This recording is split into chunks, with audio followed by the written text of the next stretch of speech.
Hey, was it a bit of a change of pace tonight? You're going to have the scissors out, not me. Yes, finally we've got one ready for a little bit of scissor action. This one should be potentially good, little clutch, but praying for some magic to pop on out of it. I'll just get this cord out of the way before I kill myself with it. What have you been doing? Sorting stuff. Dropped off 8 snakes this morning, which was good. 13 out the door. Oh, lost you. Where'd you go? Oh no. Brent's having more social connect. I can't hear. I've lost you. I can't hear Brent. I don't know if anyone else can. Can you hear me? Hang on. Let me send him a message.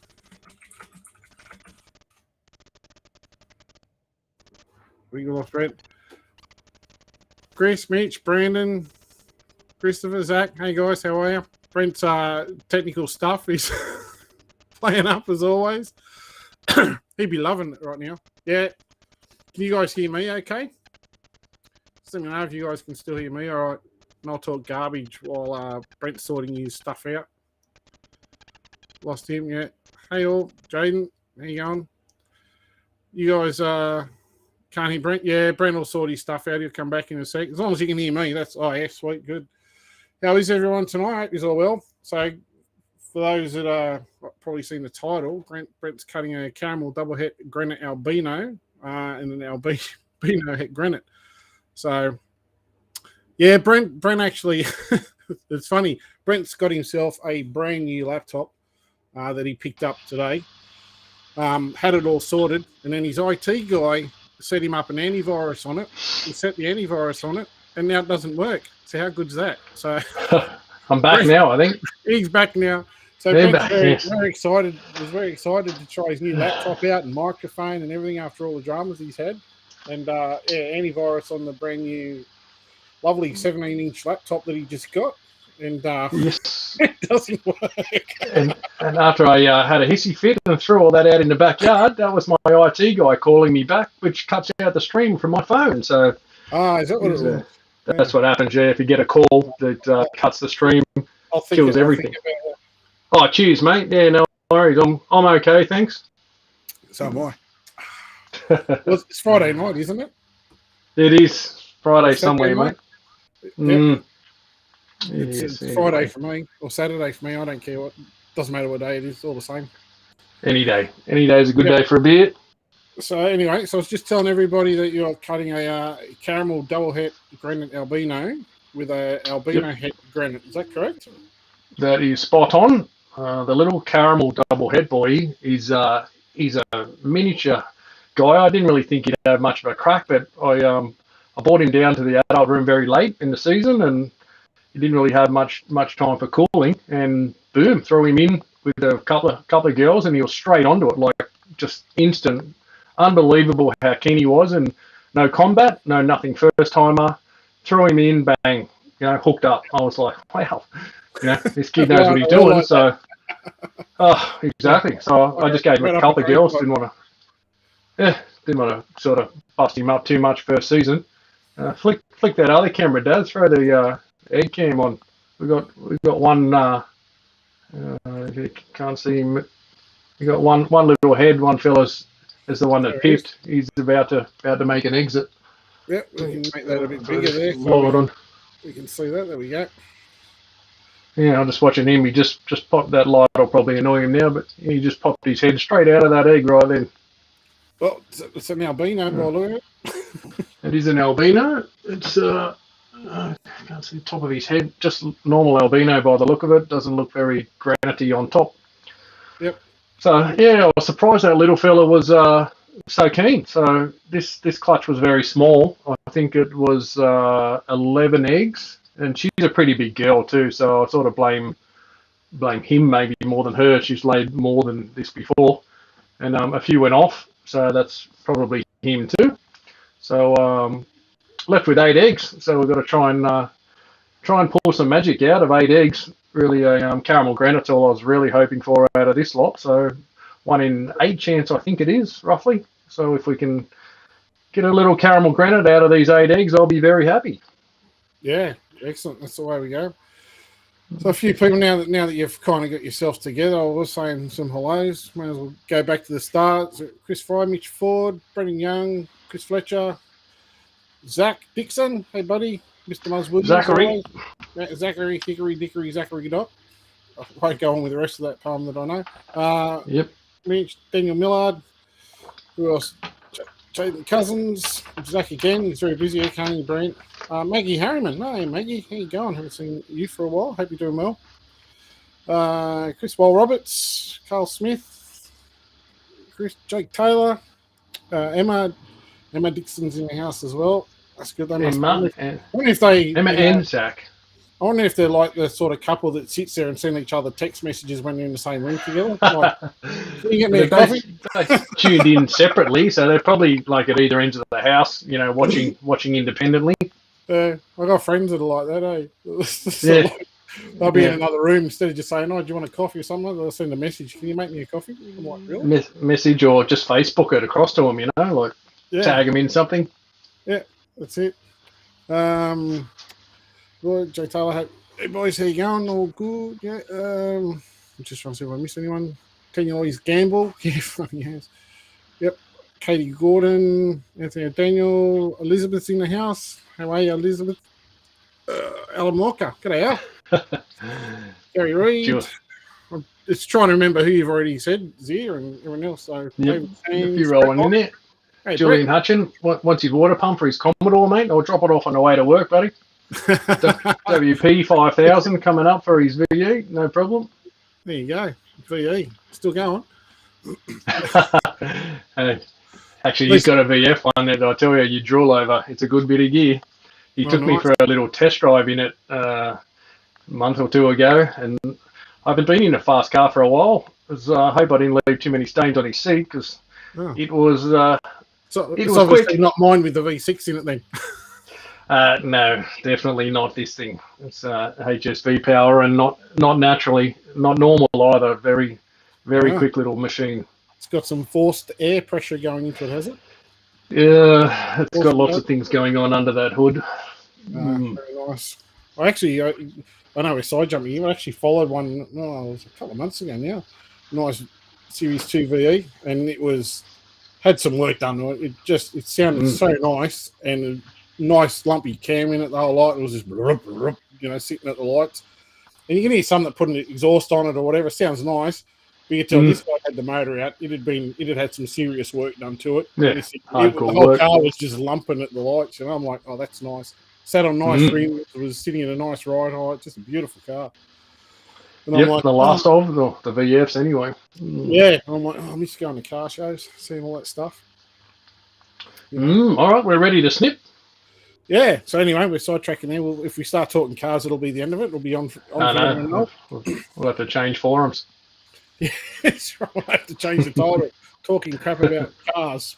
Yes. All right. Yes. So we'll get this and we'll put you on the big screen. Flip that one off.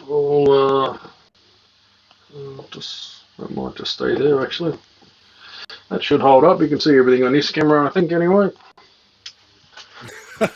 Emma goes, "No, that's what yelling's for." So she just yells, "Poor Zach." He probably gets all the abuse, don't you, mate? I know. Hey, Faye's coming to say hello. Sharon Harris. Hello, Faye. Showing the Faye's got some magic anti-reader action happening down there. Yep. Put your hands a little bit further forward, mate. You're cutting off the screen. Very cool stuff. You're doing my trick. Sorry, mate. I'm a bit rusty. First cut of the year, you know. Yeah.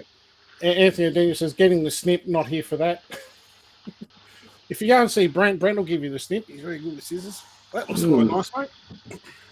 And that, looking very much sun glow, very orange on the head. I was going to say, is that a sun glow? Because it looks quite orange in the picture too, on the screen. Don't know how close I can get from memory before it wants to shoot the biscuit.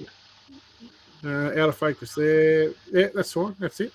It's focusing on the body, but you can see, like, that's a good distance there. Very nice. It's alive and well. nice and strong. Only took me, I think, 18 eggs to find an albino in my clutch last night. Or the other Look night. at that. Not that I needed to prove this one, but hey, look, there's the right colour one off the bat. And yeah, definitely a lot of pattern on the side, down the neck. Oh, yeah. Thing's, see the red dots in there? Just a sun glow, which is still very nice, but I was hoping for an extra gene in one of those. Never know. From the side. Don't come running out, mate. Get back in your hole. Yeah. Back in your box. Just hold on, boy.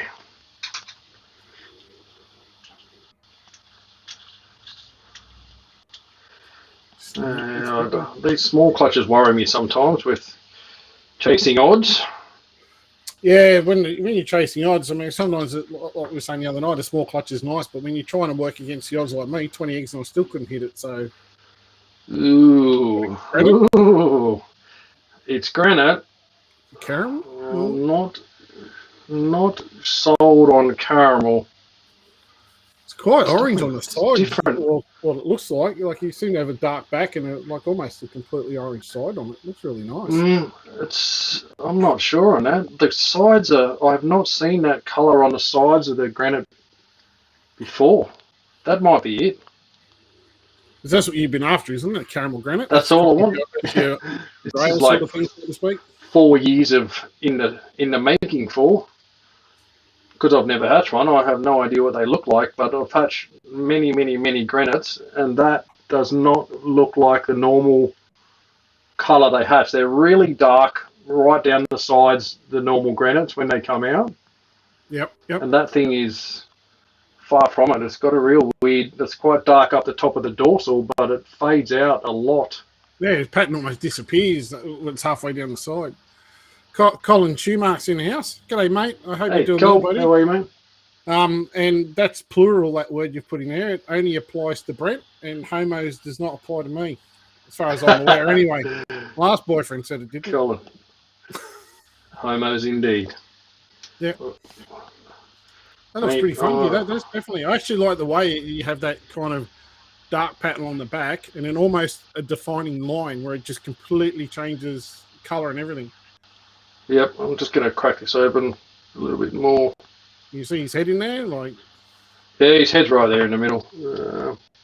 That's his head. He's got quite a dark patch on top, but it's the same deal. It's weird. It fades right off around the sides. I'll try and get him to push his head up a little bit.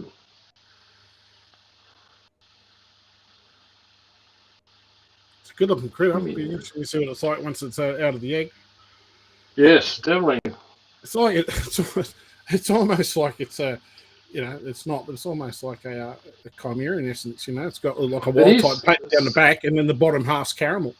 Yep, it's weird. That is very weird.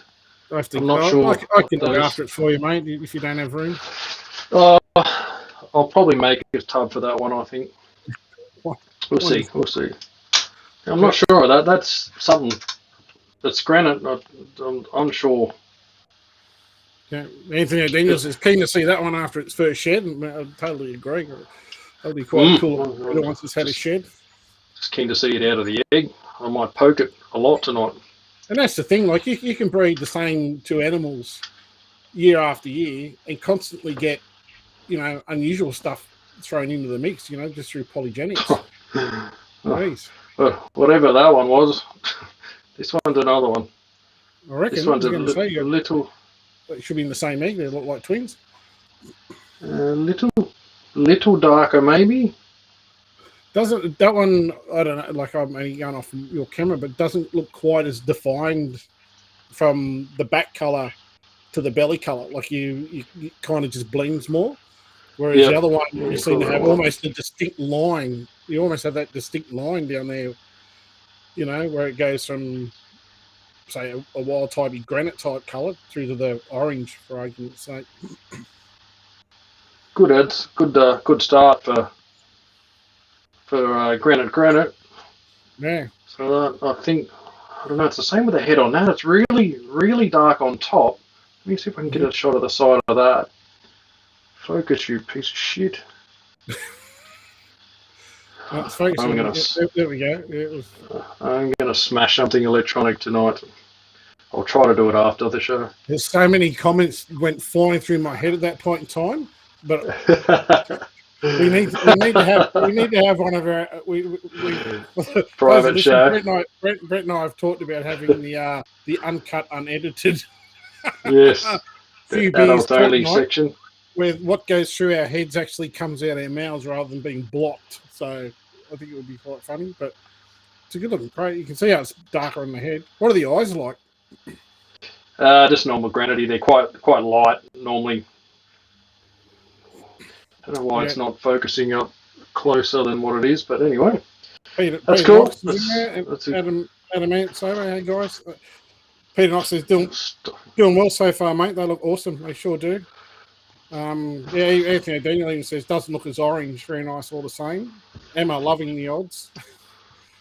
Yeah, $2 grand. Cool. I even put it if anybody actually read the thing. I said no, and Brent's like you'll hit all the odds or something like that. I put in the title, unlike myself. I just said to Sheree before I came up here. I said we're trying to get caramel granite, but I've only got 8 eggs. I'm actually scared. So yeah. Oh, this one's light. Oh, albino. Yeah. The albino. Is it granite or pattern? No, is it pattern? I can see that. That's pattern. That's just standard albino, I think. Yeah. See its head there. You can tell on the heads of the granites are very, very broken up, easy to see, but you can see that quite heavy banding on the sides of that one. Yep. I think that compared to the colour, you look at the colour difference in those. Yeah, definitely. Yeah, definitely sun glow this one, and just albino on that one. Yep. Put him back to bed. 4 to go. 4 to go. Be one of those cool cuts where we've just got no idea what we got. So, Tenant Penalva, I'm sorry if I got that wrong. She suggests if you hold your hand behind the snake flat, it'll focus more on the egg rather because it tends to focus trying to go past it. Yeah, the base of your thumb sort of thing. So maybe try this. Yeah, like that when you open the egg flap up there. This one's a bit wet and goopy, but looks like just a wild type. Finally. There's your head, buddy. Very wet egg, that one. It is, compared to the other two, very absorbed, and that albino is busting to get out. It's keen to go, but this one must have been in a cooler end of the tub. He's alive and well. I want to try and annoy him, get his head up. I like to get their heads a little bit towards the top, up closer to the air. There's his nose. Pop his head up. Little wildy wild. Very nice. That is some goop. Oh, don't you love it? Oh, that was excessive. Half of that just came out all over me. Leave it alone, Darren. Say nothing. I was about to say no comment. No comment. See, there was another opening for comments there. Another opening. Still PG. Oh look, here's a slip. This one's had a bit of a crack through the day. Got a couple there. Another on the side there. Yeah, here's two. Another sneaky window. Yep. Josh Clues, hey mate. Edgy Chapman. That's right. So, young boy. Sorry I'm a bit late. That's right, mate. Everyone's got their own lives in their own little worlds, so do what you got to do. Wildy, another Wildy. And here you're starting to play my odds.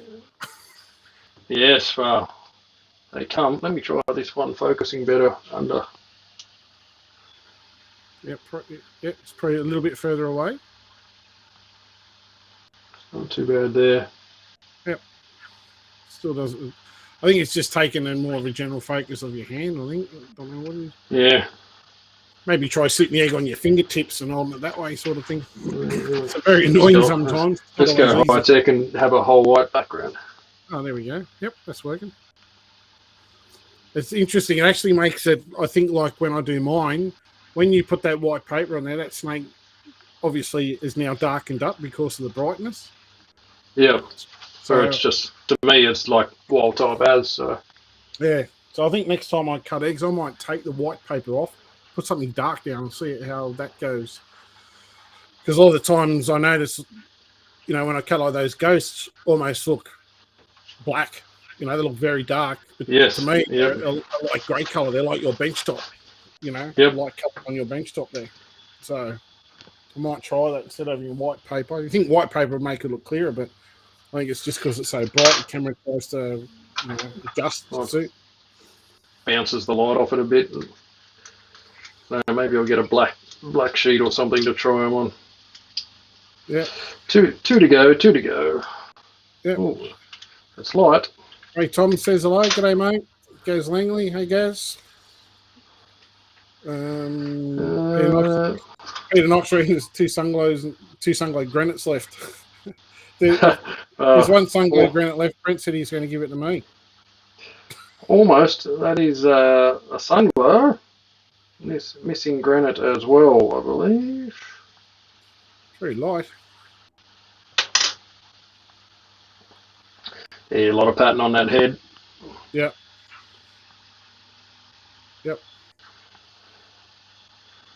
Can't beat it. Albino's such a beautiful snake in her own right. Yeah, still very cool. Almost as good as silver pepper. I'm just saying. I'm not biased. Almost. So you haven't the magic odds one yet? It doesn't look like it, mate. I don't know. Those two, I have no clue what is going on with those two granites, but they're bloody nice, the first couple of granites, though. Chili Jim, g'day, mate. How are you? Mick Lewis. Mr. Chili. Always get the heads up, if not. Most of the time, they're generally pretty good. They'll find their own way as long as they're slitting the eggs and everything. But if you're going to pit the eggs, you don't need to quite do what we do. Normally just cutting the egg and cutting a flap, opening up and giving it a prod. Normally they're pretty good. They'll push their head around, and doing what Brent's doing here just allows them, when they actually push their head up against the inside of the egg wall to try to cut it open, they'll find that hole that we've cut and they'll just pop their head straight out. So it just makes it a bit easier. So Tara Swanson, you missed it all, even gentlemen. Hey Tara, I hope you're doing well. Aidan Dempsey's talking about me. He said, absolutely stunning. Thanks, mate. I appreciate that.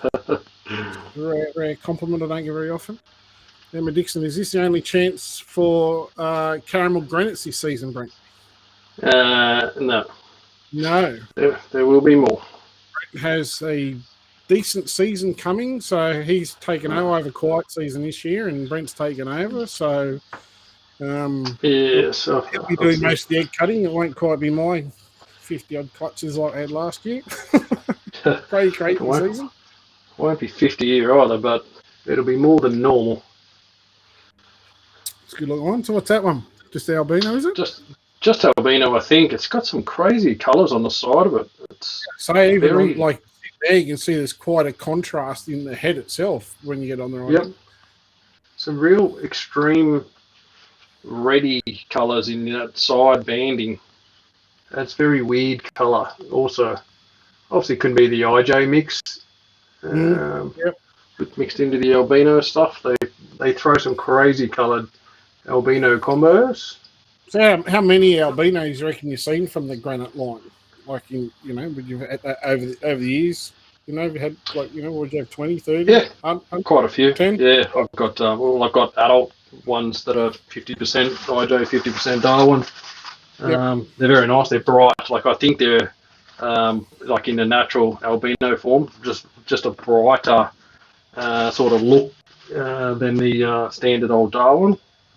Yeah. So a bit different. So we didn't do too bad. Looks like 2 albinos, so 3 albinos. That one's an odd weird one, but no nothing albino with granite in it.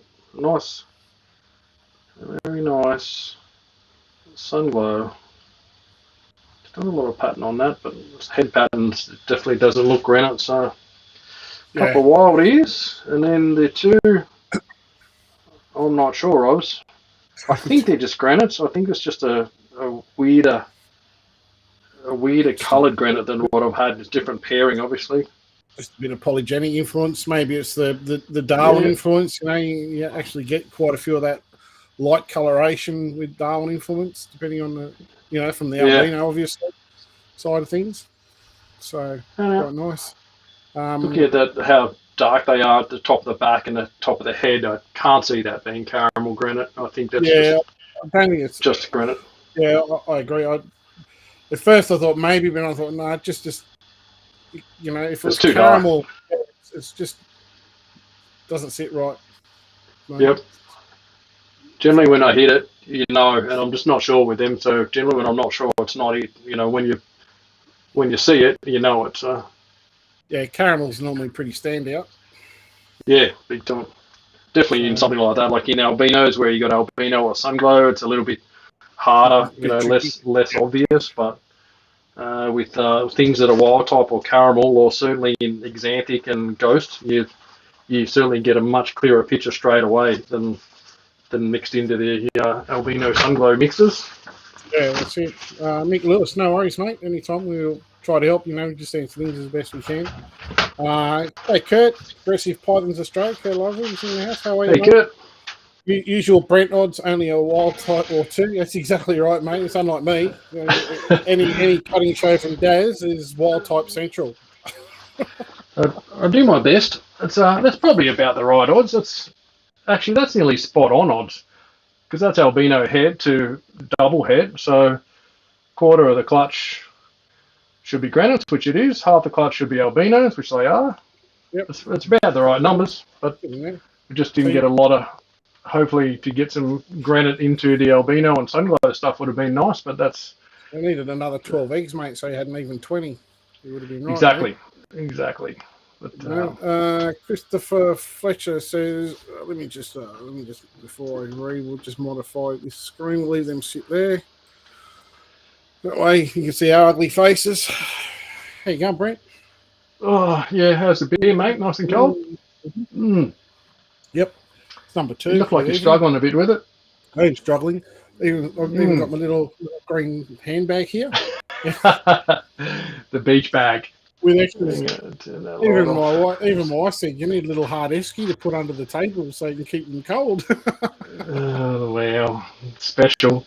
I have a fridge, mate. Why don't you have a fridge? I have a fridge right here under my cupboard. Oh, is it a you challenge? Need to upgrade your snake room a bit, mate. The fact that your snake room's your whole house kind of, I guess, makes it like you really do have a fridge in every room. Yeah, well, that's true. There's enough fridges and freezers around here, let me tell you. There's just not a small one to fit under the table here. Where are we? Sorry. Chris Fletcher, what was your question? Would this be more the mum's genetics or the father's? Yeah, Brent, you can answer that. It's always half and half. You get, allele from one mother, one father. So it's always a mix of both. There's nothing ever that's dominant in it. So it's just whatever genes they carry, and you just always get a variation of both parents. If it's polygenic trait, both of them tend to contribute to it. There's always a bit of a range. So, the wilder, if your two parents are, you'll get more of a range. That's what polygenic breeding really is. If both parents are almost identical, you line breed it, you get almost identical babies, still with a bit of a range, but just far less of a range. You're pointing the spear, so to speak, Yep, smaller DNA pool. You always get one gene from mum, one gene from dad. So you always get one from each, and then on that you have your alleles, which will give you some polygenic variants between the two. But what they pass on, who knows? Especially when you're working with the double hets and possets and all that sort of stuff. So you don't know until you breed them. Where else we got here? Love the Grade Dempsey. Love the contrast of the granites. It's certainly nice. Taris. Yes, we are. I've already won a bottle. Yes, unfortunately. Oh yes, we forgot to bet on that. I'm pretty sure you would have lost that. Oh, for sure, because I would have been. No, I'm not going to say what I would have gone through. No, I'd have won. So just get me the bottle. Yeah. You would have probably went for caramel granite, and there's none. So, but anyway, we'll have to remember for the next one. I'd have said you'll get at least 4 albinos. Yes. Yeah, definitely. We've got a couple of bets rolling. The first one we had, I didn't even think tonight. Actually, we were a bit slack. The first one was on my Moonglow clutch, which I didn't get. So Brent said that I reckon I'll get one. If I don't, then he'll buy me a bottle. So I didn't get one, so he's buying me a bottle. I didn't believe that you could miss after 5 clutches and over 100 eggs a simple 1 in 16. Like, what human is possible of that piss poor a score of 100 eggs? Yeah. Me. That'll be me. Yes. Pick me. Congratulations. None from 100. That's right.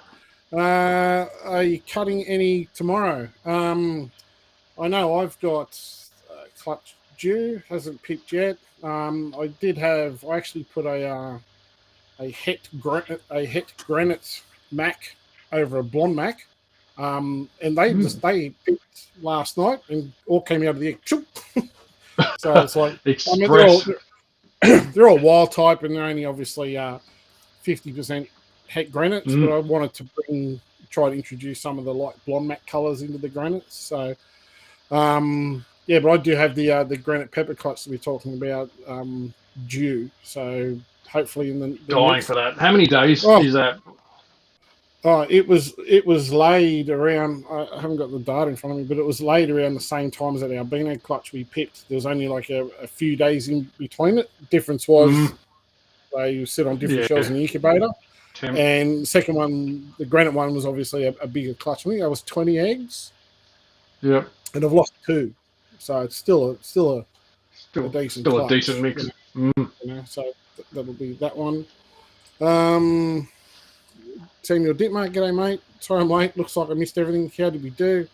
4 albinos, 2 granites, and 2 wild types in Brent's clutch. Not quite an albino granite, or a caramel granite like Brent was hoping for. He's one dream snake that he can't get. It's funny, the one you would honestly think to be one of the easier combinations to get, just to beat you.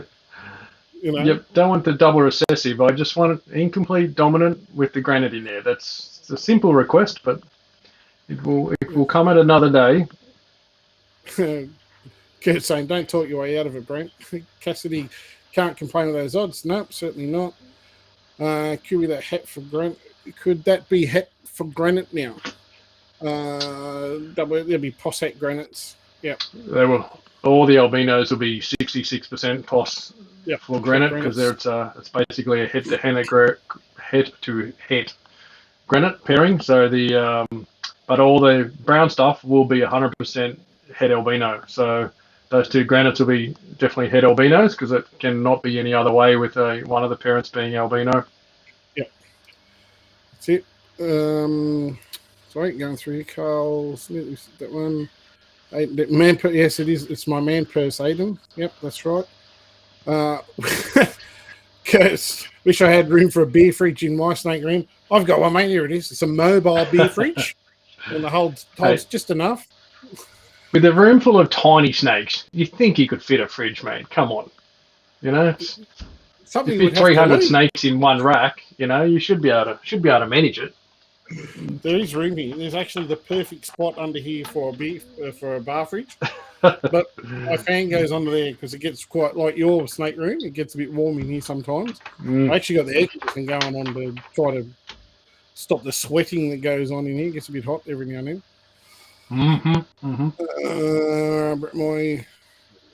Brett Moy, double hits is where the magic happens. They're always. It's nice when you do visual to visual, because obviously, you know, you're making more visuals. But yeah, I agree with you, mate. I think cutting double hits, you never know what you're going to get, eh, Brent? It's always like you're always hoping for the odds. But yeah, you know, and I think having a bit of a mixed bag is always a little bit more interesting. That's for sure. Granite pepper will be interesting. Yep, certainly will be the granite pepper. That's a long-term project. It's taken a while, hasn't it, Brent? Come back in 3 years. If I'd only got them 3 years ago, we could have been hatching the double heads right now, eh? Yeah, that's it. That's it. Well, we'll see. Hopefully, we'll have, you know, in another couple of years, we will be cutting them. Hopefully, double heads. Yes. Yep. Yeah, next. Well, Roberts, how's the stripes the other night? They're right, mate. They're all out of the eggs. I checked them today. They'd all come out, all looking dried and crappy and crinkly. So they were cleaned and given some fresh paper and a water bowl. So I've got a clutch due, as you probably heard, in the next few nights. So when we cut that, I'll probably bring those along and have a look. I haven't had a good look at them yet. It's pretty hard to tell. They look pretty terrible in that filthy skin they have when they come out of the eggs. But yeah, I'll have a so thick. Yeah, checking out, mate. I actually checked it like literally 5 minutes before we went live. So well, just have a look at the clutch, see if there's like even just a little slit in one of the eggs, you know. But no, Any slit. I just hope it's one of those clutches, because you'll get some, like I said about the Posset Granite stuff, Max. They literally cut and they're out. Like, wouldn't have even been 12 hours from the time. Like they weren't out, hadn't even cut this morning, and this afternoon they're out. So we probably should check the dates on them and just cut them. So if there's nothing out, you know, you're going to cut them and see them straight up, you know. Well, but then you get clutches that will, you know, they cut an egg. It'll be an egg cut, and nothing happens for 12 hours. You know what I mean? Like one cut the egg, like your one there, might just poke its head out, but all the rest, or maybe 2 or 3 have pipped, and maybe it's because they're slightly cooler in the incubator. Yeah. And I'm hoping it's going to be one of those. So maybe in the slow and steady one. Maybe tonight before I go to bed, I'll see a little slit, and then by tomorrow night they'll be nice and ready to roll. Yeah. We'll see. But yeah, that'll be an exciting one. Thing with me 3 years, definite albino granite, Brent. No, Brent. Oh, well, I'll let you answer that one, mate. I can't keep all the talking. So, yeah, we've had albino granites for quite a few years now. I think I've bred from them, so there must be at least probably 3 years, 4 years ago. I think we got albino granites out. So yeah, they're adults, and boys and girls paired up, made babies and stuff. So they're out there. I actually did albino granite to Pepper over at my side to try and keep up with Daz, so we didn't have all the glory. But it was a disastrous clutch of about 2 good eggs and 15 slugs. So there's still 2 good eggs there, which will be good to add to Darren's evidence that, you know, 2 totally different lines, different blood animals, and hopefully we get the same results. Yeah, definitely. Yeah, the reference of the 3 years was Brent's been trying to get the Pepper Granite pairing done for about 3 years. Yes, that is correct. Yes. Yeah, finally flicked it over to me to get the job done, and I fluked it. So, but yes, you just nailed it within 10 minutes of that female landing there. It was like, yeah, she's in. Yeah, it's mating. Yeah, it's ovulating. And I was like, and here's the clutch. Bastards. I remember the message I sent you when you sent me that picture of, congrats, mate, you've done more in like 10 days than I've done in the last 3 years. Good job. Yeah, did I put those pics up? I don't think I've shared those photos, have I? Oh, can you read the chat there for a sec, Brent? Let me just see if I can find a couple of photos to share. Yep. And I can send them to myself in Messenger on here. Let's see if I think I've shared them before, but like it's always good to be able to share these things. I just got to find them now. I'm sure there's photos on my phone of the pairing. Here we go. 4 million of them. Yep. So let me do this. Can you struggling there to see, mate, or can you see them? I've got it there. Kurt saying, Does you need to mix some platinum into those blonde granites? Mate, I've got a clutch of platinums this year, and I that's something I'd like to do, mate. I agree. I think it's a good looking thing though. Some of those the granites and the blondes mixed together. So I've actually got some photos here. So we'll just do a little bit of a photo. Christopher's saying, can we do a sexing video? Yeah, mate, we try to do a little one popping video here and there through the time when we get stuff that's out and straight out of the egg. Daz has popped a few. I've popped a few before, but when we get through the egg videos, definitely we'll probably do a whole video just on some popping and a bit of probing work, which none of it's hard to do. You just got to know how and be gentle and calm. And the calmer you are and the snake is, the easier it happens. Yeah, I did it the other night with one that was out of the egg, only hatched the night before. Yeah, well, you found my female ghost for me. Thanks. Yeah, that's it. Probably, maybe not, maybe so. So there we go. Just screenshot that. So that was. So I had the Granite Jag there, which was the more yellow coloured one, obviously, and that's the other one of my pure silver pepper boys. I said to Brent, I said, mate, my boys are good breeders. They'll just give them anything. So I literally put the male in with the Granite. That was in, like, so not that you obviously can tell, it's a still picture. He was actually spurring the female right then. Went back probably within an hour, and he was locked up solid, as you can see, up towards the back up here. Hooked up nicely. Then she went all nice and fat and plump. Looking like a snake should look at that time of year. I said to Brent, I said, oh, look at this. This is what we want to see. You know, you can see the ovulation there a little bit better down through the bottom here. And then into a shed, as you would expect, nice and dark. And then boom. Not that she's a very first-time mum. Not that she was overly great at calling up on the eggs as such, but yeah, a nice little clutch. Good clutch for a first timer. She wasn't not a massive snake either. Yep, no, not a massive snake. She was a picky feeder from Brent, as he said. I was lucky that when she turned up, which is not an uncommon thing either. You know, you can have something that's a bit on the fussy side, sell it to someone else, and they don't have a problem. And she absolutely smashed rats. Like, I gave her a good feeding. She was probably at the size, but she needed a little bit more condition just for clutch. And yeah, bang. So I think two of those eggs, I think that one you can see up here and this one down here went off. There was one slug, but the actual bunch itself are all fine and due to go. And that was the clutch there. So what's that? 1, 2, 3, 4, 5, 6, 7, 8, 9, 10, 11, 12, 13, 14. So yeah, 15, 16 eggs or something. I can't remember how many. Good result. Yeah. So it's enough, like it's enough to be sure. Like you wouldn't want to be relying on my 2 eggs. It's if it's visual to visual, there's going to be visuals, but it's with 15, 16 eggs, there's no guesswork, Yeah, no, that's exactly right. Sorry, can you please the second video? Yep, that's something we'll do. Carl Smith, just a bit curious when breeding, if male is twice the size of female, is there any issue with breeding them? No, not really.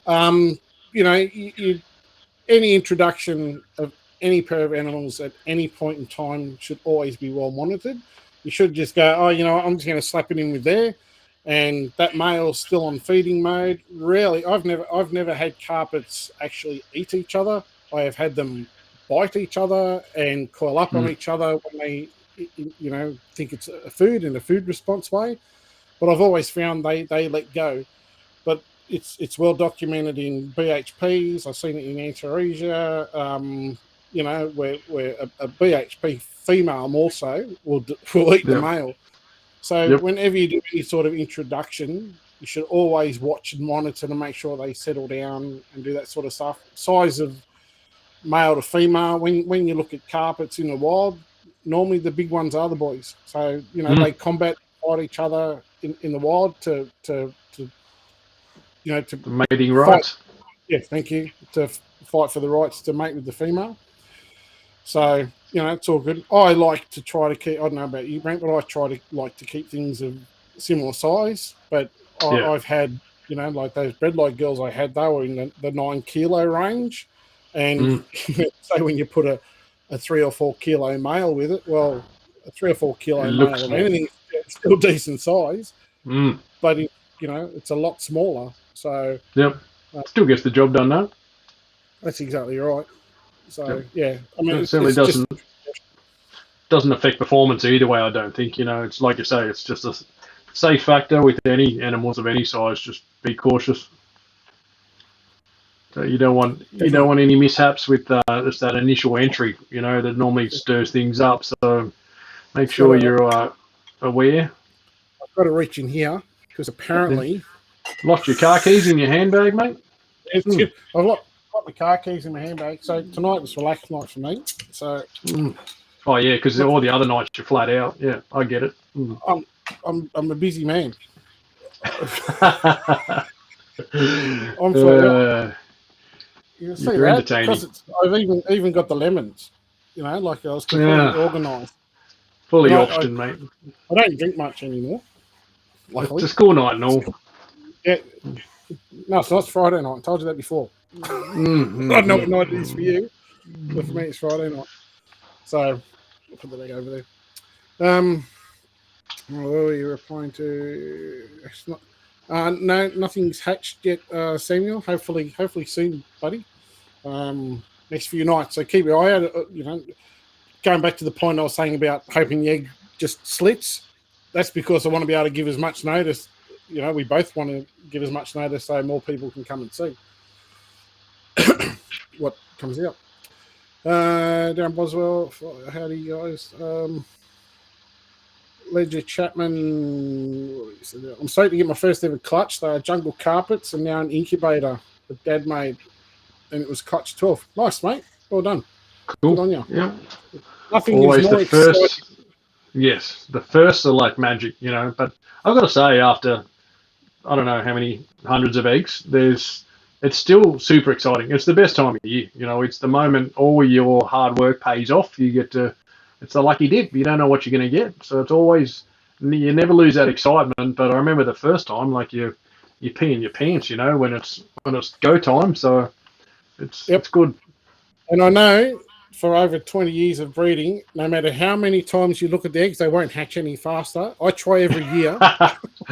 Yes. I've been trying for over 20 years, but it makes no difference. So yep. You're standing exciting. there at the incubator with your big head in there going, hello, are you ready yet? Hello. I think I can see movement. No, how old are they? 4 days. It's like, no. Is that a slit? I saw movement. Yeah, no. So it's very much breeding snakes is very much a patience game. Sadly, it's like all this time. Funny enough, wait. That's the only thing that gets easier, I think, with more years, more experience of it.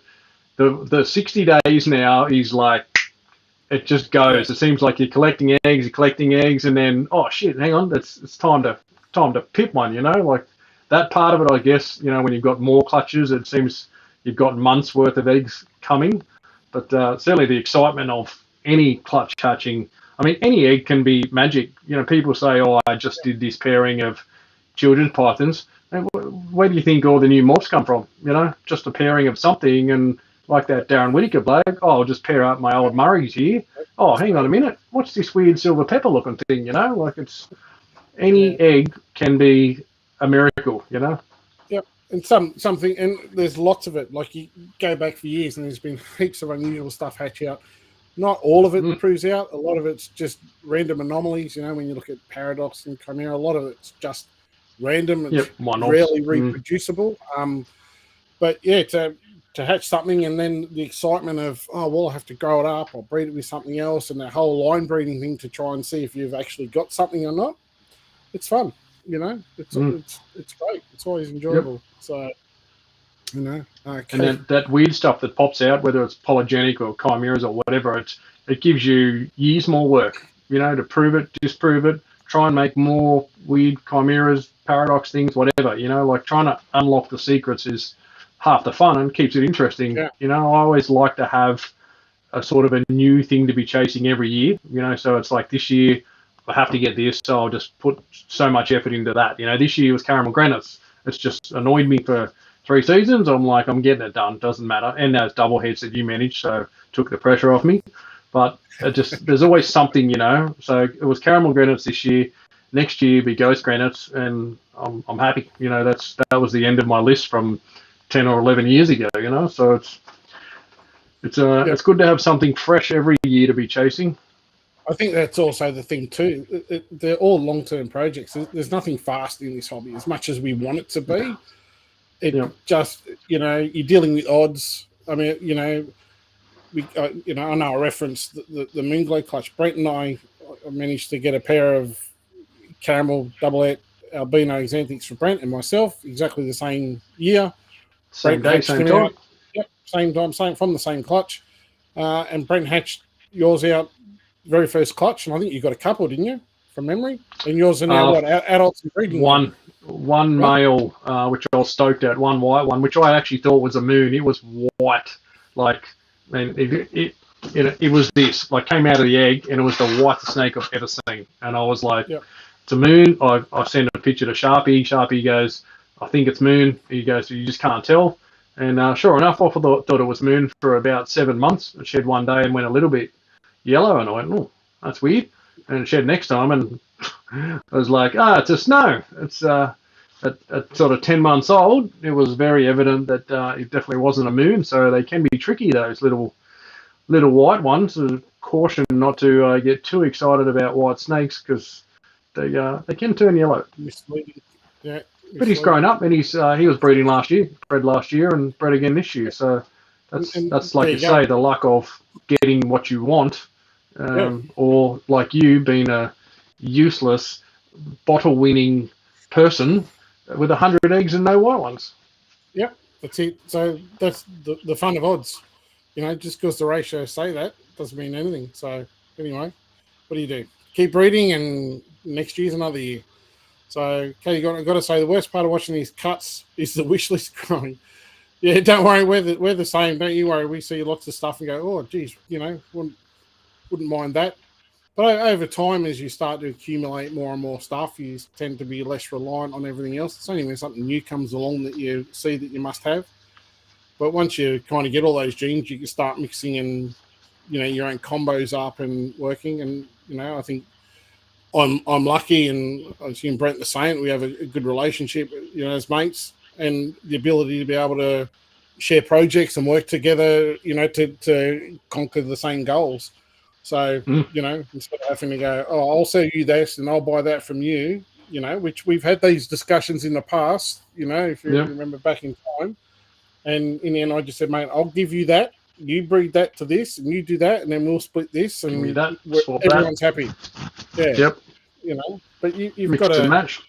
Those things can work well, but you need to trust people's collections. You need to trust that person does the right thing. I can tell you more horror stories about these sort of things than ones that work. You know, so, breeding loans are the quickest way to lose mates. It's people have very, very weird expectations how things work out. So everything I said to Brent was all virus tested, the whole lot, before, and went into his quarantine before it went into his collection. So, you know, which is good for me, because you think he's going to get a virus tested and you have an automatic panic. You know, it's good to know. Wrong, but it's like, you know, it's exactly right. It's good to know. It's good to know there's no issues lurking there. So it's good for everybody. That's the only way to know. That's the bit I can't express to people. I must say it a million times. Anyone who's talked to me about that stuff, I'm like, there's only one way to know, and that's to test. Yeah. Kurt, Platinums are incomplete dominant nowadays. Well, I don't know where you read they're incomplete dominant. I've heard they're recessive. I don't know. Surely if it's recessive, that would be extremely obvious. You know, there's A grades, there's B grades. I don't know. It is something. Brett and I are talking about getting people on in the future once we get through egg cutting season. So, you know, be good to get a couple of egg guys on and discuss their thoughts, theories, and, you know, I know people see the work. I know people like Peter Birch, for example, keeps extremely fastidious copies of everything they do produce and breed every year. And I'm sure there's other people, maybe yourself as well, Kurt.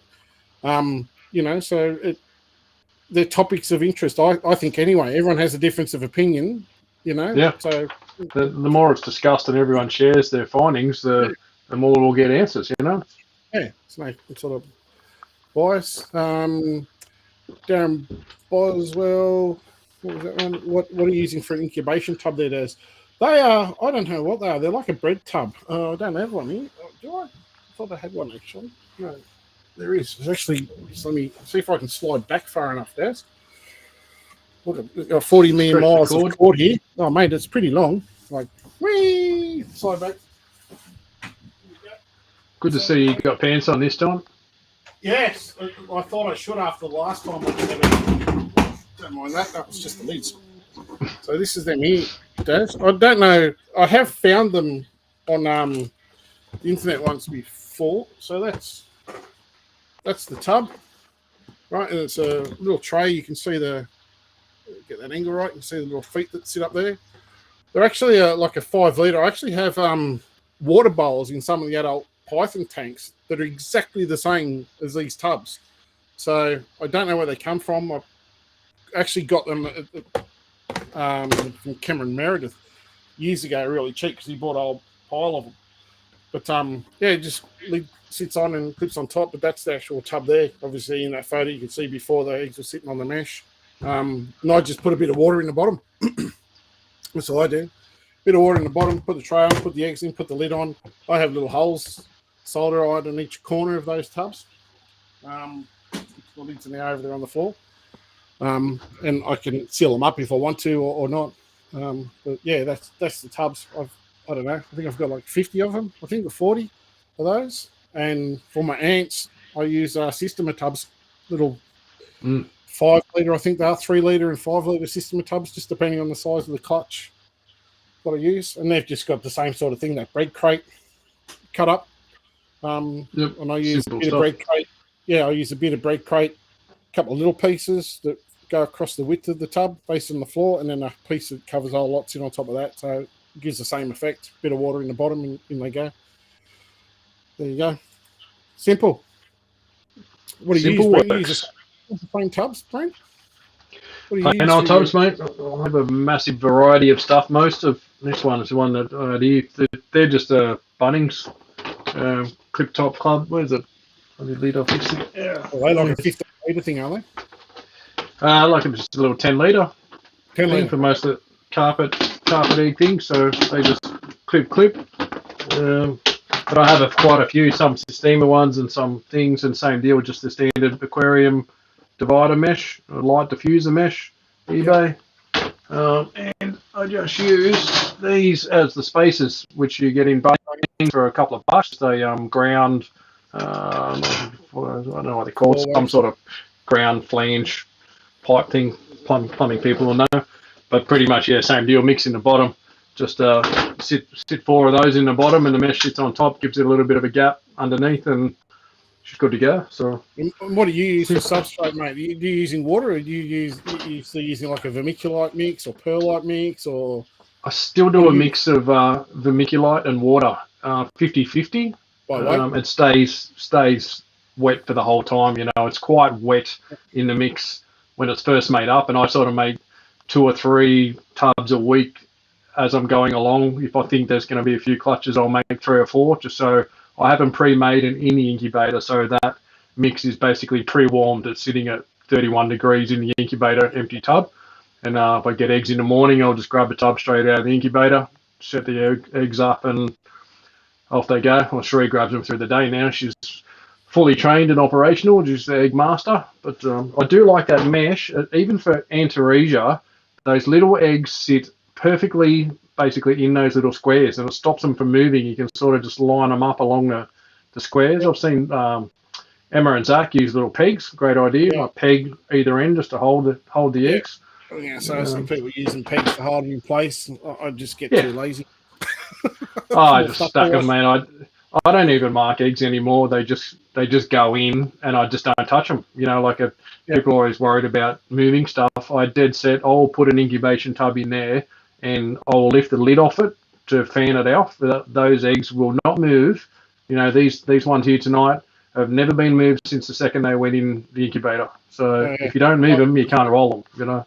Yeah, but I find, you know, I'll just share this pic as soon as I've still got it up here for a sec. What I'll do is, you can see my cursor, eggs like this, is I'll wedge them in between 2 eggs.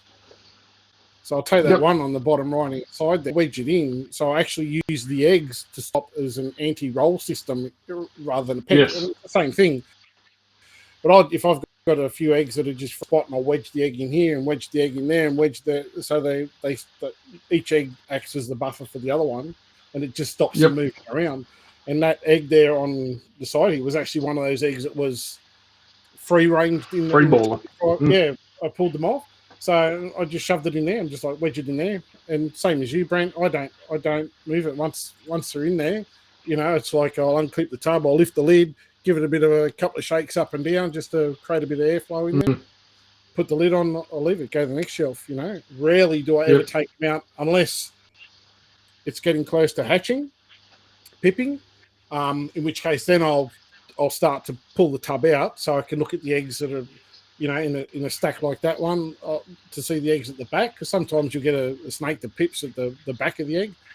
So knowing only a few days left or within a week, I'll take the tub out once every couple of days and have a look. If I can't see anything, go, I know they're due to hatch. But yeah, other than that, that's the only time I tend to touch them. So simple stuff. Yeah, Kurt's saying get that stuff in big sheets. It's exactly stay there, cushion. The way to do it, and then basically you can buy it in sheets like that. Yeah, there you go.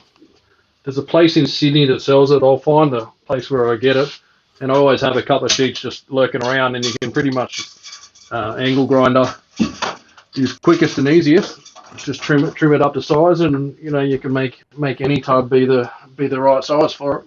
You could use that instead of buying those feet you could use that as a footing as well. If you cut a narrow strip, like maybe 3 or 4 squares sort of thing across, and just the width of the tub, have one at one end and one at the other end, and just put the other sheet on top. On top, yeah. Nice. Yep, I like a good gap, like those little floor flanges, the Bunnings things. They're a decent sort of height, so I can have the 5 mil gap I like between the top of your mix to the bottom of the mesh. So even if you get a tub out and you're a bit rowdy with it, it's not going to splash up. And that's the only reason. I mean, you can use straight water. The only reason I don't is water extremely sloppy. You know, if you get that out and tip it a bit, the water will splash up everywhere. So the vermiculite just kind of turns it into a bit of a muddy mix.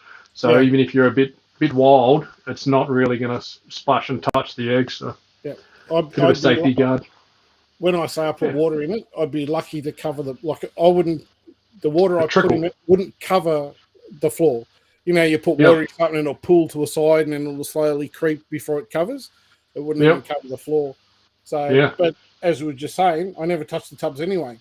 So the chance of that happening is extremely minimal. And on the rarest of occasions, I might pull a tub out because there's, you know, you see a couple of eggs that have gone rotten. You think, I'll just take them out.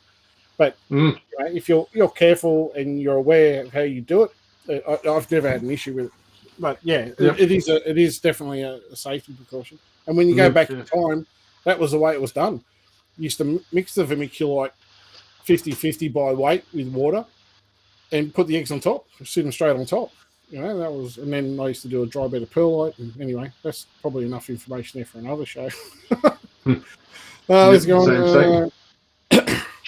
This tonight's show, what we're cutting, have to go back and have a look, mate. But it's a caramel double het granite albino cross albino het granite. So Brent got 4 albinos, a couple of granites, and a couple of wildies in the clutch. Carl Smith was asking about the big snake. Got a 7 foot compared to 3.5, 4 foot Super Z breadlie with a Super Z. Mate, that's fine. That should be all right. Like I said, just be aware, pay attention. You know, don't slap them in together and walk away. You know, if that female is still looking for a bit of feed or is hungry, you know, the big one can eat, or the male, yours was the male, was the big one. Unlikely with a male. I've never heard of a male attacking a female, because normally the male has one thing on his mind, if he's been cooled and everything, and that's not eating the girl, it's doing something else, normally. So, Nick Howard, any word out there on Sydney Expos for next year? There is Adrian Hemmons. He's talking about having his show at Stanhope Gardens, I think it is, in February. It's normally towards mid-end of February. Right. End of Feb, I think. Late in Feb, 29th or something. Something like that. So that'll be the first one. 27th, something, yeah. And I know, obviously, Illawarra, Joe Payne and the guys down there do an awesome job down there. They're talking about having one later on in the year, I think, which is great. So everything there. Gosh, what a homo. Yeah, Brent is Colin. Totally. Colin's very homo-orientated tonight, isn't he? He is, definitely. Yeah. Normal, but just a bit extra tonight. He's a little bit wound up there. A little bit frustrated, maybe. You know? Never know. So what's Tookie said here? I was reading about a king snake from the US that the owner couldn't stop from eating itself. Wow. Yeah, smart snake. Turning itself into a donut.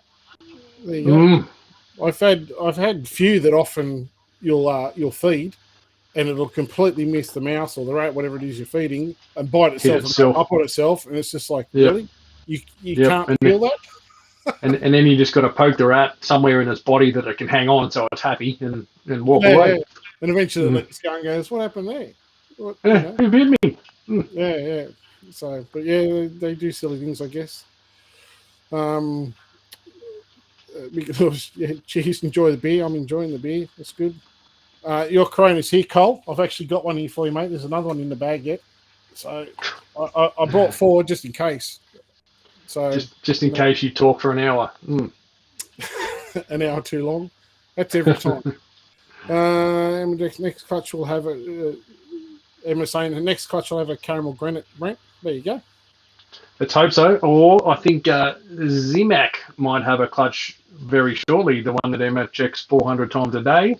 That she might pop one out very shortly too. That's a lie, Brent. Don't exaggerate. She checks it a lot more than that. Look.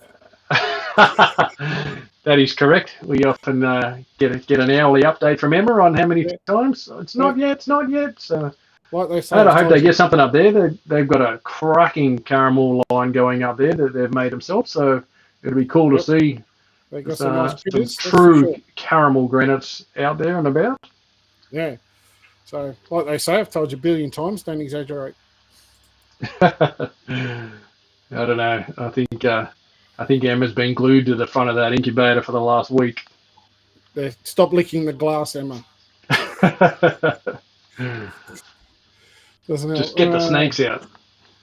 Yeah. We'll skim through because I am way behind the messages. I'm not trying to read everything and talk. It doesn't work. You've got to do 2 things at once. I had to cut down the collection of morphs to move, but albino knobtails next season. Albino knobtails, very cool. That'd be cool. Very cool. Yeah. Things. Carl Smith, it would have been nice if Peter could have brought a few of the Aussie snakes from America when he was up there. Yeah.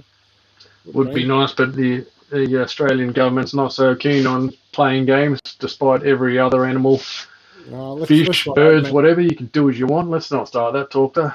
Yeah, it's just a ball of frustrations, sending them out of the country. What's the issue, really? Anyway. Let's go down. Missed it again. Tyler Copley. No excuses, mate. Jeez. No worries, Daz. Not a problem. Corey Farr.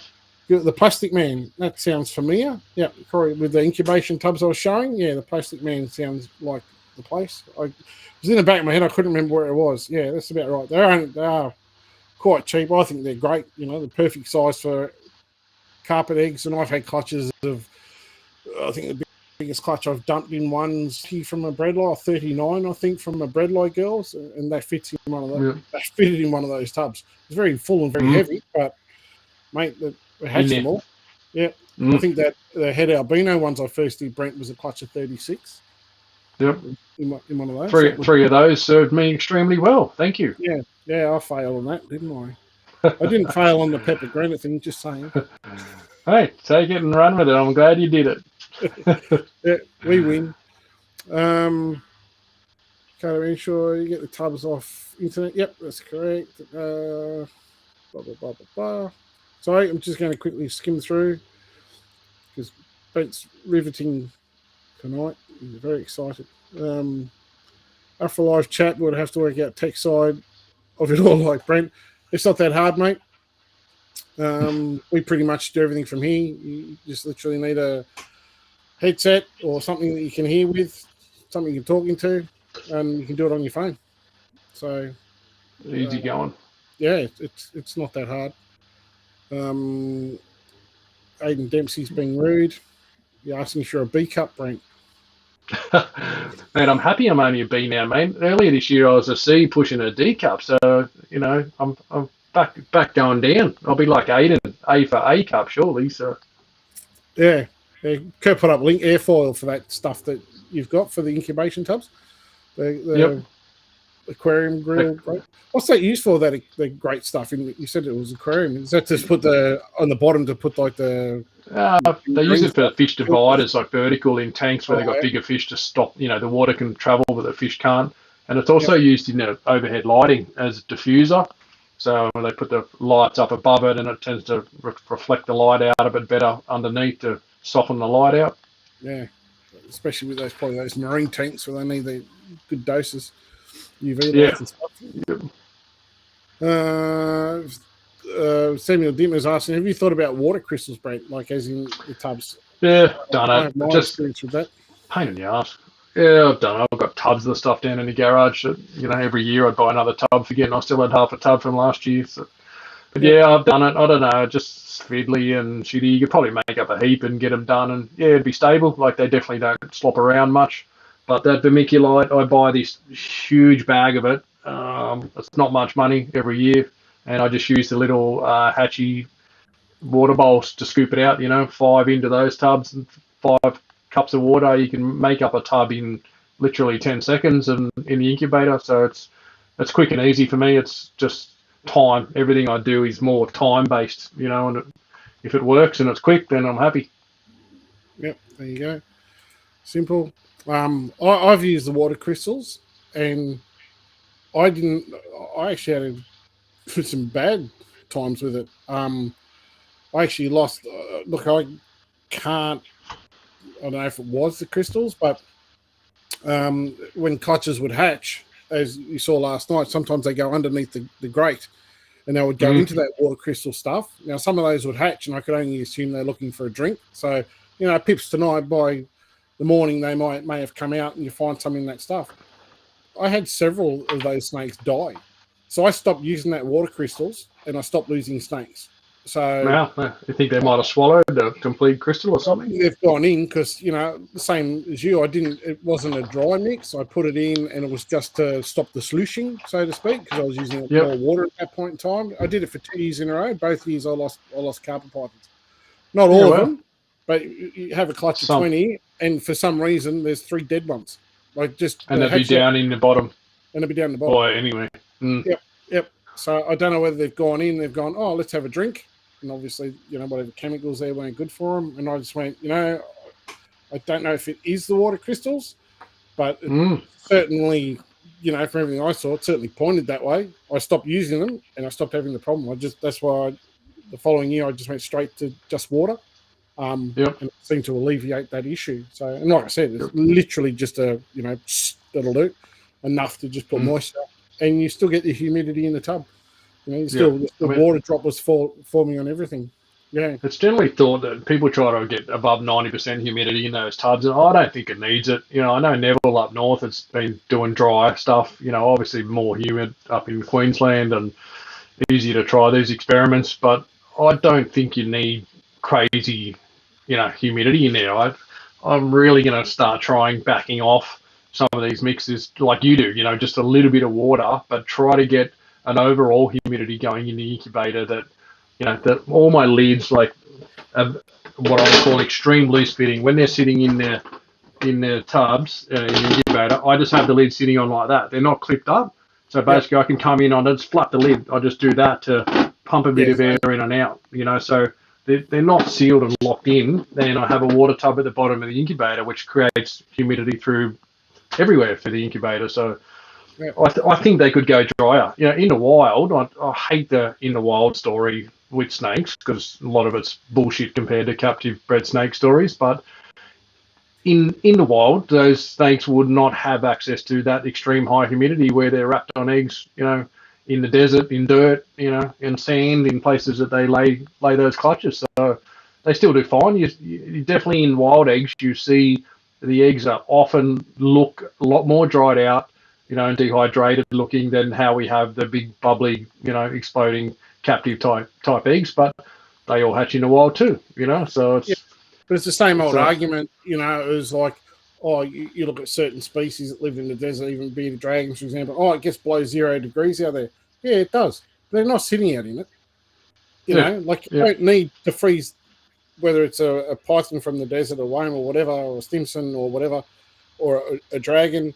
They're not sitting out in that freezing cold temperature like you and me. They're sitting somewhere warm, so that might be under a rock that's been sitting in 35 degrees, 40 degrees all day Half long. buried in the sand that's still warm. That's exactly right. And yes, it's going to be cooler. It's not going to be 0 degrees. It's probably 18 degrees in there. It's going to have a far more stable temperature and less susceptible to atmospheric temperature. And I think it's the same with eggs. The snake looks for a place to lay its eggs. It doesn't lay them out and coil up on them in the middle of a paddock where it's subjected to direct sunlight and pouring down rain. It finds a log hollow where it's insulated and it has a more stable, constant temperature.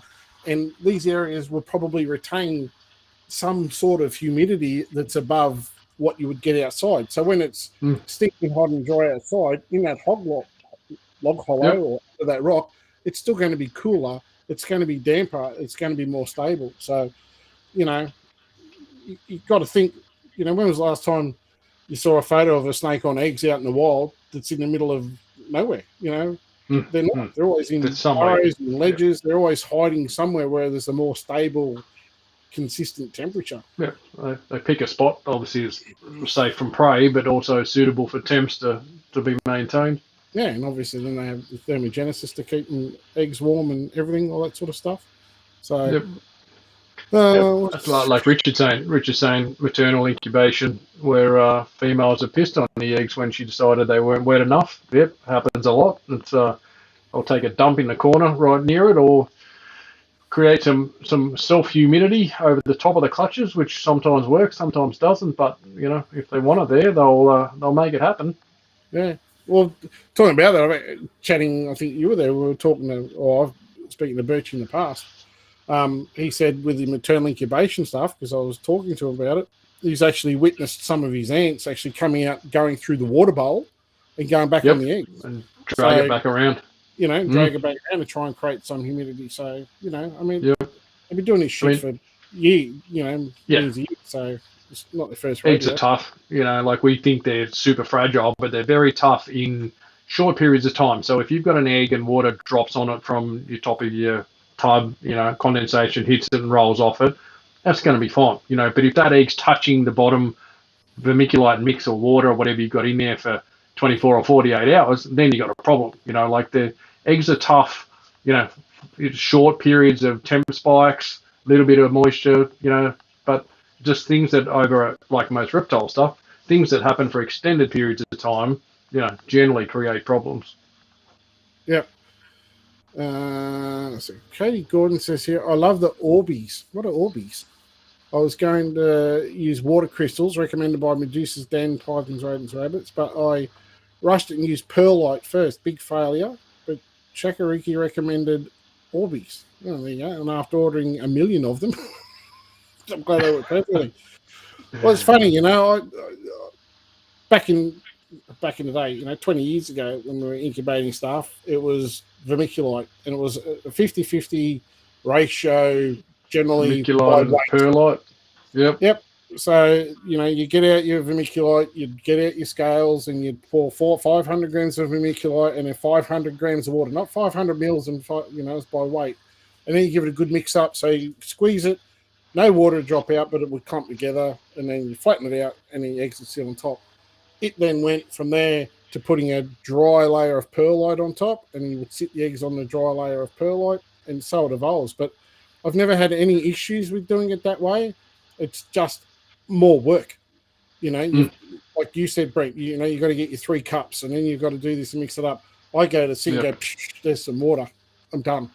You know what I mean? Like, I'm not going, oh shit, I've got clutches, I've got to buy some, you know, vermiculite or perlite. A mate of mine, Steve Parker, put everything, including, you know, dragons and Antaresia, you know, Henry Lawsoni, gecko eggs, everything, did the whole lot on perlite. Never ever used vermiculite, did everything on perlite, same way, and never had an issue. So, you know. The suspended stuff only really the last 8 or 10 years or so. You know, it wasn't the thing forever. So the raised eggs, I guess, just adds that extra protection that people tried it and it worked so fantastically. It was all water crystals in the early days, but everyone tried it and went, this is great, I'm getting fantastic results, and it became the normal very quickly that everyone sort of converted to that out of pure safety. I think it's people realise that the eggs are touching nothing, they're not going to have any issues. Yeah, I think it's always evolving. People are always changing. People try things out. I don't always think I don't think a dry method's necessarily a great thing. You might have success with one clutch and the next clutch dries up and doesn't hatch because it's too dry. So, when the eggs are laid, they need to absorb a certain amount of moisture. You really just got to find what works for you, whatever way you can do it, which the time-wise or setup-wise, when people find something that they get the better results with, you just stick with it. If something's working, I just don't change it. If it ain't broke, don't fix it. No, if anything, that's what makes me think about you get the odd eggs going off, and I think it's more so, a fertility thing. It's not really a conditions thing that you get 1 or 2 or 3 eggs go off in a clutch. Other clutches, they're all perfect. So I think if it was too humid, you'd be seeing a lot more of the eggs or all of the eggs going off. So, but I'm keen to try a little bit drier and see how that goes. But it's just trial and error. When you're happy, run with it. Yep. Richard Hudsmith, there you go, mate. Good to see you had a couple of critters in the book too, mate. Well done. That's awesome. It's good to see that. I've been keeping a secret from you, Brent. You got them already? I've been keeping a little secret from you. Thanks for the heads up. Yeah, wow. I was going to surprise you. Because I got to go see him. So I was like, special signature? One's for me, from Justin. There's your legend. Top bloke. Excellent. So, well, got myself a book, Brent a book, and I've got a couple of spare ones. You're coming to visit very soon then? Yeah, I'll have to. So I cannot wait. Good looking book, very good looking book. Many years in the making. So hopefully worth the wait. We'll find out shortly. It is a very, very thick book. It is a very solid. Yeah, it's pretty awesome. I don't want to open them. I hope it's much like the ultimate ball python morph maker book. Where it just becomes the Bible. It's probably. Yeah, it's not quite as big as that Ultimate Ball Pythons book, which is up there. But it's I mean, obviously, there's not 5,000 mutations like there, plus. Exactly. I was going to say, we don't have the mix they have. Yeah, but had a flick through and it looks very good. So, she'll have window liquor extraordinaire. Katie got Dad's got to take them out and on the paper towels when they pip, or just before, but Orbeez are better than water crystals. Look, I normally don't touch them when they pip. I cut the eggs, I leave them, I wait till they come out. So when they come out, like once a few have come out, I'll then cut the eggs. Normally what I do here is when we do the shows, I normally cut the eggs. Once we've kind of finished, I normally take them away, take the tray out, put the paper down, drop the eggs back on it.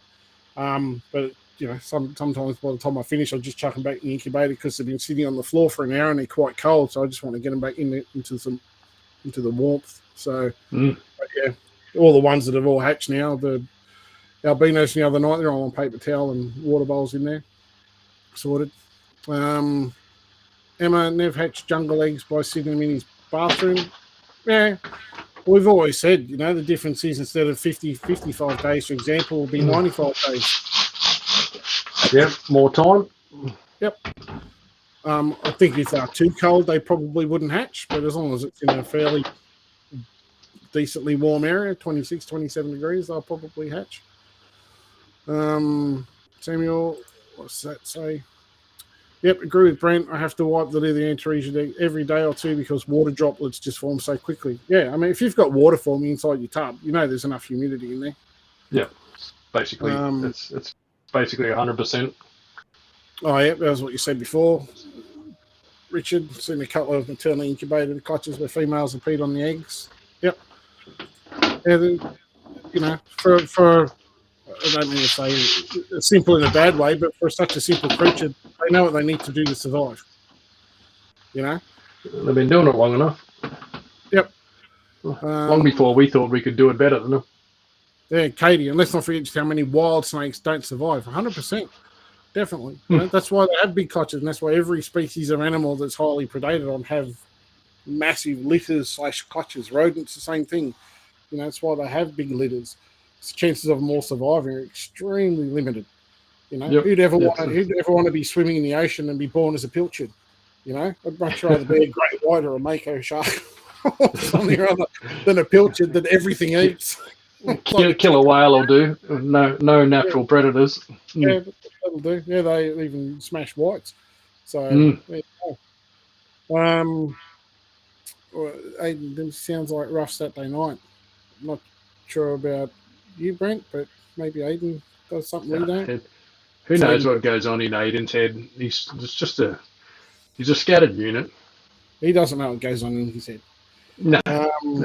Kurt, agree. Overwater method is the simplest and easiest method out there and works the best for me every year now for 10 years. Yeah, mate, I've been doing overwater now for at least probably 5 or 6. I think it was when I very first went to the warehouse that I did the excuse me, the water crystal stuff, and that would have been 2012, 13, 14, something like that. So yeah, I only did that for a couple of years. Went, no, something's not right. So there we go. So I think I got nailed everyone's questions. Flying through. We've got. There you go. Cleared them out. Yeah. Oh, I don't know if I like excellent close to the camera. Hour and 26, mate. Well, we're struggling to get under. An hour and 20 minutes of shit talk from me. Exactly. That's what happens. Man, we're happy to answer the questions, though. You know, as much as I'd prefer 20 minutes, 30 minutes, and be back inside. But, we'll answer what we can and try and snip them out a bit quicker. Yeah, and it's good to actually hear other people's points of view and other people's experience of stuff, talking about the substrate, people that, you know, like the water crystals. You know, I don't like them. That's just my personal experience with them. Yep. You know, and as you said, Brent, you know, whatever works for you. Doesn't matter what it is. Everyone does things differently. It doesn't mean it's wrong. You know, Yep. And when you can accept that there's no one way, like if Never wants to incubate all his eggs without water and in his bathroom, I think, sitting in his bathroom, that's his choice. You know, if it works for him, that's fantastic. You know? There's lots and lots of right ways, you know, with reptiles. There's some definite wrong ways, but many people get it done. So find what works. And there's a nice bloke, and you know, he's certainly done a lot of weird and unusual testing things over the years, and that's how we learn. You know, that's how we learn stuff. If people don't do that sort of stuff, we never, you know, we stay in the same box we've lived in and we never explore outside. So definitely, you need people to do that sort of stuff, and you know, the fact that they all share it and all that, and along with anyone else that does that sort of stuff, I think it's great. Yep, so, just try in small portions, and if it works, expand it out. So I tried a couple of racks of girls this year on constant heat of carpet pythons. I think there was 6 girls in those racks that I bred, and 5 out of 6 bred. So that's on 24/7. Sorry, no, that's basically no cooling. Nighttime heat drops to 25-ish, 24-ish, and 34 through the day. So all year. Yep, that's exactly right. You know, you don't need. There's no need. I've always said there's no need for extremes. You know, something can survive 4 degrees at night time, but for how long? You know, there's like shinglebacks kept outdoors in Sydney. Yeah, they're fine for so long, but eventually they'll start to get, you know, they'll get an RI. Yeah, they get a skin condition, you know, because they're not used to living in the humid conditions of Sydney, and they all become sick. It's like, you know, they're designed to live in a dry, arid climate. That's where they come from. You bring them into Sydney, where you've got a high humidity coastal leaf fawns, you know, and they get skin rot. So, you know, Bryce Girls, any world first in the pipeline this season? That died with me this season. So, clutch of slugs. So it was one, but you know, maybe next year. Next year. There's more stuff in the pipeline that's always coming. You know, more combinations and stuff. And I've had a quieter season this season, but I'm sure I'll get the shits with it soon when I'm like, oh, I've got nothing left to sell. I sold don't have Time to anything load up. attaching, I'll be like, oh. So yeah, it'll change. So how about you, Brent? You got anything? What's your most exciting thing coming for you? Nothing world firstish this year. I managed to steal that albino pepper jag from your world first collection last year. So that's Right, mate, I can't about have them all. no. So I was happy to pinch that one, but no, I think that's probably it. It's the same pairing again this year. So Yep. but Awesome. no, I don't think so. It's nothing that's that sort of high tech this season. Yeah, no, you can't win everything all the time. I'm happy. I think I've done five or six or something or other. Like other people will get other things and good on them. That's what it's all about, the hobby. Yep. Anyway, what's Samuel say? I think we didn't we? Sunglow pepper. Jared Sharp says he's got a Sunglow pepper. That'll be great to see when that's proved out. It certainly looks lines, but if you look at talking about Neville Rybelt, you look at some of the albino MDs that he has, and I have the same. Some of them are easily mistaken for the Sunglow. So it'll be interesting to see how that one of Jared's pans out, and if it proves out. I'm not saying Jared certainly knows what he's talking about. He's certainly an experienced guy. He's a good bloke and a mate.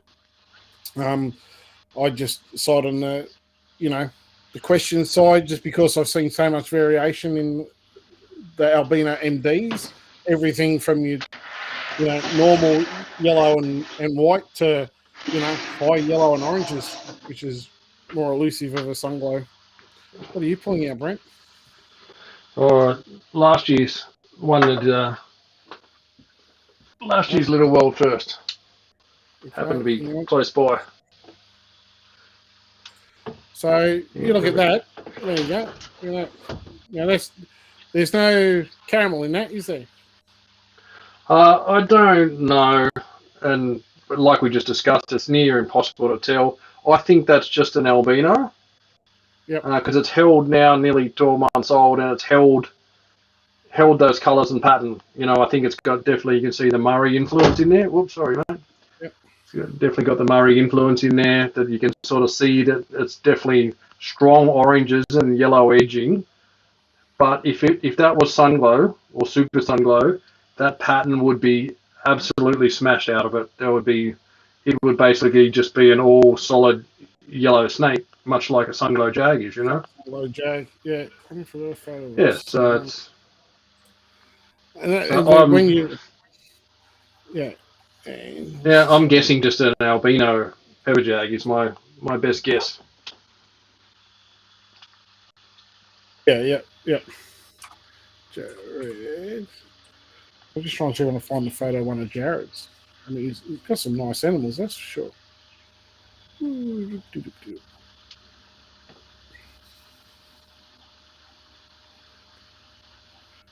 If he's got a photo. Jared normally pops in. I don't know if he's in there at all, but photos. It's a cracking animal. Even I've got a few of the caramel versions, obviously here, and they're cracking animals. Yep, those red eyes are just mind blowing. Every time I sort of open that tub, it's just like wow. Oops. I think that's the thing. I think that's the thing too. It's that solid eye color that they all have just makes them. So I'm just going. So if everyone looks at that snake Brent has, and Brent even thinks it's more that, I'm just going to steal your thunder here for a second, Brent. Take it, mate. I think we've seen enough of this. I'll put it away. It doesn't like the light a lot. So there's Jared Sunglow pepper.